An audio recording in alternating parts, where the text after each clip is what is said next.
Sad ibn Ebu Waqasi. Gjuaj o Sad, gjuaj. Babe nën kurbani bëfsha për ty. Muhamedi a.s. me këto fjalë e nxiste Sadin në luftën e Uhudit. Ne njeriu ne kemi urdhëruar për sjellje të mirë ndaj prindërve të vet, sepse nëna e vet e mbarti me mundime të shumta dhe pas 2 vjetëve ju ndau gjirin. E porositëm të jesh mirënjohës ndaj meje, ndaj 2 prindërve të tu, sepse vetëm tek unë është kthimi juaj. Lidhur me zbritjen e këtyre ajeteve fisnike, përshkruhet një ngjarje e rrallë dhe mrekullueshme. Këto ajete shkaktuan një ndeshje ndjenjash dhe emocionesh në shpirtin e një djaloshi trupnjom, ku nga dhënjës dolën e mira ndaj së keqes dhe imani ndaj kufrit. Krye heroi i këtij tregimi është njëri prej djemve më fisnik të Mekës, nga prejardhja, i cili mburi gjithmonë me dashurinë e madhe ndaj prindërve të vet. Ky i ri është Sad ibn Ebu Waqasi, paqja e Allahut qoftë mbi të. Kur shkëlqeu drita e pejgamberisë në Mekë, Sadi ishte një djalë në lulën e rinisë, i butë nga ndjenjat dhe kishte një sjellje të shkëlqyer ndaj prindërve, e posaçërisht ushqente dashuri të madhe ndaj nënës së vet. Edhe pse Sadi atë botë ishte në prag të 17-ve, dinte t'i logjikonte gjërat me arsyen e mendjes së tij si ndonjë plak i urtë. Ai nuk gjente dot prehje në argëtime të ndryshme si mocanikët e tij, por merre me riparimin e shigjetave, shtizave, harqeve dhe ushtronte përdorimin dhe mënyrën e hedhjes tyre. Sikurse ta dinte se po përgatitej për një çështje të madhe e të rëndësishme. Ati nuk i flente zemra as në besimin e kotë të popullit të tij, sikurse po priste që t'i zgjatej ndonjë dorë fort, e vendosur dhe e sjellshme që ta nxjerrë nga kjo errësirë e thellë. Derisa ai ishte në këtë gjendje, deshi Allahu që ta fisnikëroi tërë njerëzimin me këtë dorë të mëshirës. Kjo dorë ishte ajo e krijesës më të lavdishme e Muhamedit a.s. e në pëllëmbën e tij një yll hyjnor i shkëlqyeshëm, libri i Allahut, Kurani i madhëruar. Nuk vonoi shumë e Sadi ju përgjigj thirrjes dhe udhëzimit vërtet. Njihet si i 3 prej burrave që e pranuan Islamin dhe i 4 ndër të parët në përgjithësi. Për këtë mburej dhe me plot krenari thoshte: qëndrova 7 ditë e unë i 3 në Islam. Gëzimi i pejgamberit a.s. për Islamin e Sadit ishte i papërshkruar, sepse tek ai shihte shenjat e fisnikërisë dhe të pjekurisë, të cilat paralajmëronin se kjo hënë e re së shpejti do të bëhet hënë e plot. Shpresonte se prejardhja fisnike e Sadit dhe familja e tij e pastër e autoritative ndoshta do të ngjallnin ndjenjat e xhelozisë të të rinjtë e Mekës, që edhe ata të ndjekin rrugën e tij. Mbi të gjitha këto, Sadi ishte prej dajallarëve të pejgamberit a.s. sepse ishte nga fisi i Benu Zehre, prej të cilëve ishte edhe Eminia, e bie e Vehbit, nëna e Muhamedit a.s. Pejgamberi gjithnjë mburrej me këtë afërsi. Transmetohet se Muhamedi a.s. një ditë prej ditësh gjerse ishte i ulur me disa prej sahabëve, e pa Sad ibn Ebu Waqasin duke ardhur dhe u tha shokëve: ky është daja im, ky është daja im. A ka kush për ju është daj më të mirë? Megjithatë, përqafimi i Islamit nga Sad ibn Ebu Waqasi nuk ishte i lehtë e pabrenga. Ky djalosh besimtar ju ekspozua sprovave më të rënda e më të vështira që mund të ekzistojnë, saqë edhe Allahu zbriti ajete nga Kurani enkas për çështjen e tij. Le t'ja japim fjalën vetë Sadit që të na rrëfej për këtë sprovë të rrallë.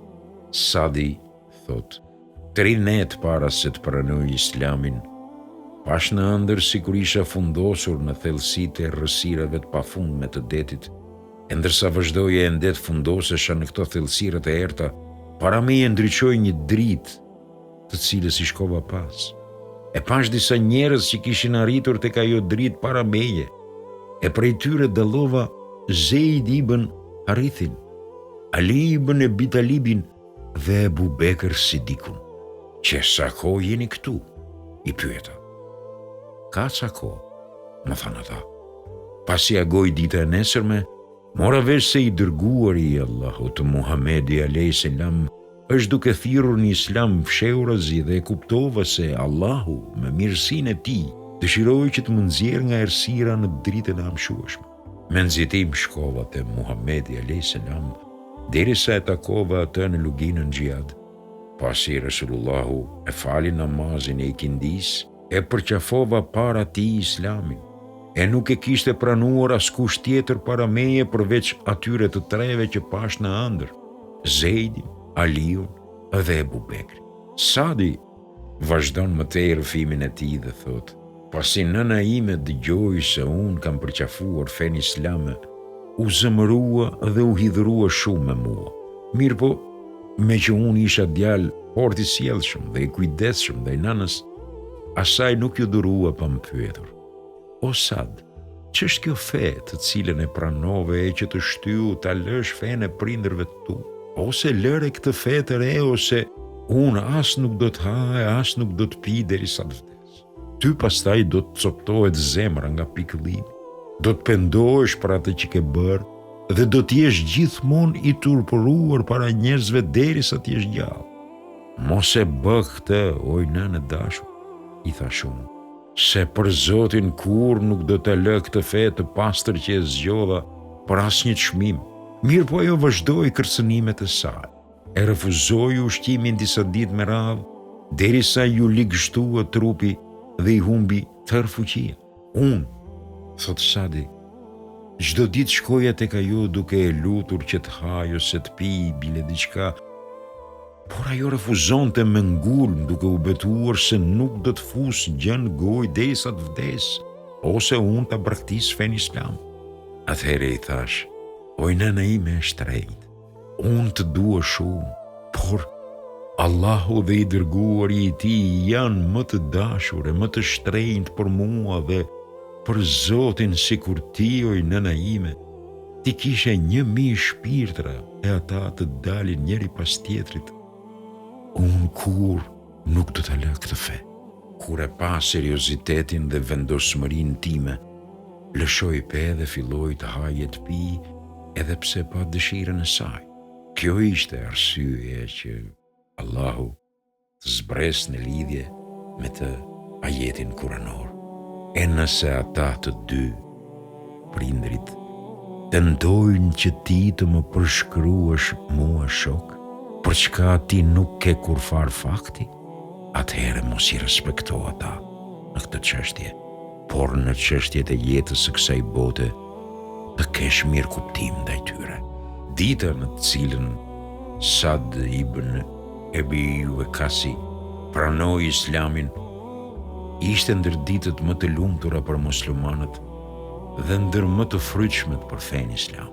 Në luftën e Bedrit, Sadit dhe vllait të tij Umerit lidhet një ngjarje e rrallë që nuk harrohet. Umeri atë botë ishte një djalë i ri i cili sapo kishte arritur moshën madhore. Kur i dërguari i Allahut e rreshtoi ushtrinë muslimane para betejës, Umeri, vllai i Sadit, u fshen rreth të tyre nga frika se do ta shohë i dërguari a.s. dhe do ta kthej për shkak të moshës së tij të re. Mirë po, megjithatë, Muhamedi a.s. e vërejti dhe e ktheu. Atëherë Umeri i ri filloi të qajë me ngashërim, saqë preku thellë ndjenjat e pejgamberit a.s. dhe zbuti zemrën e tij, kështu që më në fund e lejoi të jetë në mesin e luftëtarëve. Sadi u gëzua pa mas për këtë, saqë ja lidhi këllëfin e shpatës së tij Umerit vogël dhe që të dy vëllezërit u nisën për të marshuar në luftë për lartësimin e fjalës së Allahut, si dy luan sy pa trembur. Pas përfundimit të luftës, Sadi u kthyen me dini vetëm, ndërsa Umerin e kishte lënë dëshmor në tokën e Bedrit, duke e lutur Allahun për mirëqenien dhe fatbartësinë e tij në ahiret. Në luftën e Uhudit, Kur muslimanëve filloi të dridhej edhe dheu në këmbë, askush nuk mbeti afër pejgamberit alayhis salam, përveç një grupi të vogël prej 10 vetësh. Në mesin e tyre ishte edhe Sad ibn Ebu Waqasi, duke mbrojtur të dërguarin me harkun e tij. Sa herë që gjuante me shigjet, idhujtarët binin të vdekur në vend para tij. Kur e pa i dërguari i Allahut këtë akt trimërie, filloi ta trimëroi dhe ta nxisë edhe më shumë Sadin duke thënë: "Gjuaj o Sad, gjuaj. Baba nën kurbani bëfsha për ty." Gjatë gjithë jetës së tij, Sadi mbure e krenoi me këto fjalë të pejgamberit alayhis salam për të në ditën e Uhudit. Mirëpo kulmin e famës Sadi e arriti atëherë kur Omeri, paqja Allahut qoftë mbi të, vendosi që të hyjë në luftë kundër persianëve, që shkatroi përfundimisht perandorinë e tyre dhe ti që rënjos një herë për gjithmonë rrënjët e idhujtarisë në sipërfaqen e tokës. Ai lëshoi një proklamat përmes së cilës thiri të gjithë ata që kishin armë, kuaj, mburoja, që ishin të guximshëm, të mençur dhe që kishin ushqim të mjaftueshëm për t'i përballuar vështirësitë e udhëtimit dhe të luftës. Nuk vonoi shumë dhe në Medinë, nga të gjitha anët filluan të arrijnë njerëzit grupe. Atëherë kur u tubuan, Omeri, paqja Allahut qoftë mbi të, filloi konsultimet me sahabët se kujt t'ia besojnë udhëheqjen dhe komandën e ushtrisë. Të gjithë që një zëri për luanin sy pa trembull. Sad ibn Ebu Waqasi. Omeri, paqja Allahut qoftë mbi të, e thiri Sadin, ja dorëzoi komandën mbi ushtrinë dhe në të dalë të Medinës u ndal dhe e këshilloi me këto fjalë: "O Sad, mos u bë mendje madh kur të thonë daja i pejgamberit, sepse Allahu nuk e heq të keqen me të keqe, por e heq me të mirë. O Sad, askush nuk mund të krenohet me afërsi të Zoti përveç se me respekt. Të gjithë njerëzit janë të barabartë tek Allahu. Allahu është Zoti i tyre e ata janë robërit e tij, të cilët dallohen prej njëri tjetrit vetëm me devotshmëri dhe respekt të tij. Prandaj shko dhe vepro ashtu siç ka vepruar pejgamberi alayhis salam, sepse ajo është rruga më e drejtë." Ushtria e bekuar muslimane vazhdoi rrugën dhe në përbërjen e saj ishin 99 pjesëmarrës të luftës së Bedrit, 319 që kishin qenë prezent në beslidhjen Bejatu Ridvan, 300 që kishin marrë pjesë në çlirimin e Mekës me pejgamberin alayhis salam dhe 700 prej djemve të sahabëve. Muslimanët arritën në Kadisije, e në ditën e fundit të luftës tyre me persianët, ditë e quajtur Jev Muherir, dita e vringëllimit të shpatave, ata vendosin që përfundimisht i japin fund luftës. E rrethuan armikun nga të gjitha anët, duke depërtuar thellë në radhët e tyre me brohoritjet La ilahe illallah, Allahu Ekber, derisa arritën që kokën e prerët komandantit të ushtrisë persiane, Rustumit, ta ngrejnë lart në shtizët e tyre. Kur e panë ushtarët persian këtë pamje trishtuese, në zemrat e tyre u fut frika dhe llahtaria, saqë nuk dinin më nga t'ja mbanin. Çdo shenjim i muslimanëve mbaronte me goditjen dhe vrasjen e ushtarëve persian, madje shpeshherë edhe me vetë armët e tyre. Mjafton të përmendim se vetëm viktimat e fundosura në radhët e armikut ishin mbi 30.000. Sadi jetoi një jetë të gjatë dhe ku Allahu i dhuroi pasuri të madhe. Mirëpo kur erdhi momenti i vdekjes, ai afroi pranë vetes një pelerin të leshtë, të vjetër e të grisur dhe tha: "Më mbështilli me të, sepse me të kam luftuar kundër idhujtarëve në Bedër dhe me të dua të takoj Allahun në hajret." Njëra prej luginave të Mekës, vend afër Kufes, në të cilin u zhvillua betejë vendimtare ndërmjet muslimanëve dhe persianëve, në të cilën ngavnyen muslimanët me një fitore madhështore. Kjo luftë u zhvillua në vitin 16 Hijri.